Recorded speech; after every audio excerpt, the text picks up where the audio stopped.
Alright, today we're going to be covering how to use a pressure pot and an HVLP spray gun. Principles of using this system will apply whether it's HVLP or conventional. There are a couple settings that are specific to HVLP that we'll cover in this tutorial. Pressure pots are a relatively safe and effective way to spray a variety of coatings. The cleanup's easy as they have liners that are offered with them, making cleanup an ease. And all you do is fill your paint in the pot, secure it down, and then we'll go over how to dial it in. To dial the pot in, we start by adjusting the fluid pressure, which is your left gauge. Your second gauge is your air pressure. And we adjust pressure while holding the trigger on the spray gun until we get a solid, consistent stream that's about 2 to 3 foot in length with a slight arc. We'll show you what the proper adjustment for a stream looks like approximately in a moment here.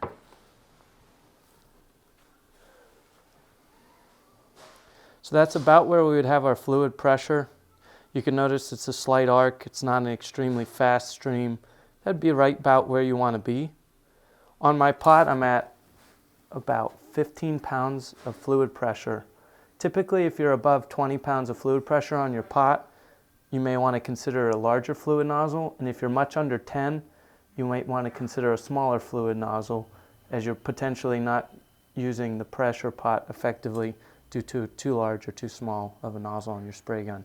So once you have the fluid pressure dialed in, next we'll set the air spray pressure to get the breakup and atomization that we want. Once we've set the fluid pressure, the next task is to move your air pressure, which is controlled by this adjustment here. These open up air to the pot. What you're looking for with air pressure, you always got to realize the air pressure you get to the gun is what shows on the gauge when you're triggering. For an HVLP spray gun like the one we're using, the cap will have a recommended pressure.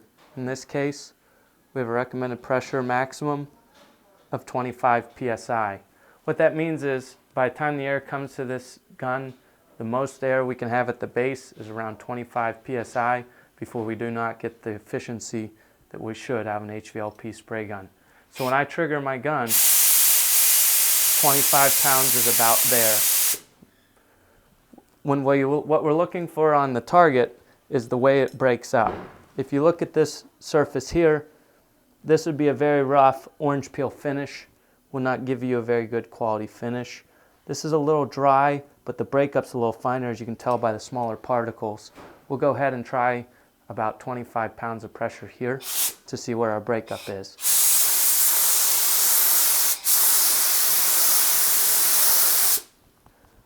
That looks like a decent finish. This is a rougher texture coating. It's meant to coat booth coating for the walls of a paint booth. If you wanted to have a finer finish, you'd need smaller particles of paint. So you'd either increase your air pressure or decrease your fluid pressure. If your fluid pressure is much below 12, you would want to try to increase your air pressure. If it's much above 20, you would consider reducing your fluid pressure. Once you've had it set, you should be able to paint from there until you're ready to clean up. We'll show you a little further what it looks like as a finish here.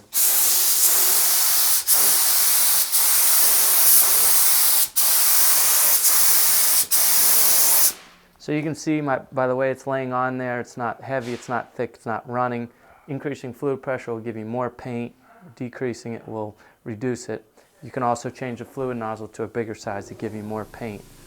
That's the general principles of how you dial in a paint pressure pot. We'll also move on to how you properly can clean and reduce solvent waste with a pressure pot. What we can do to reduce the amount of solvent we use with a paint pressure pot is turn off the fluid pressure, which is on the left, and leave your air pressure on. And then we'll do what's called back pressuring the paint pressure pot. You'll notice both the air and fluid are open at this point, and then we'll go ahead and show you what back pressuring looks like.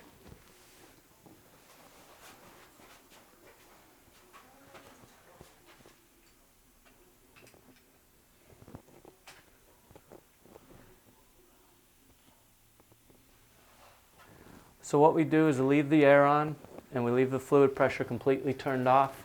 I use a rag and I go ahead and grab my spray gun and I push my hand against the air cap.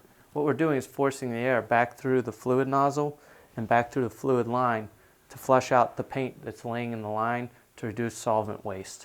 You'll notice fluid will flow out of the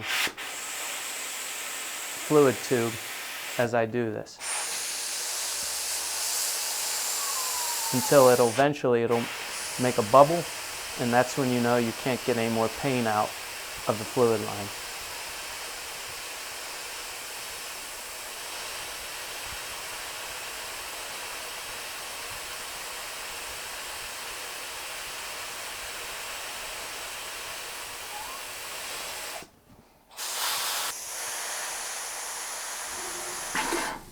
All right, at that point we've burped out the line.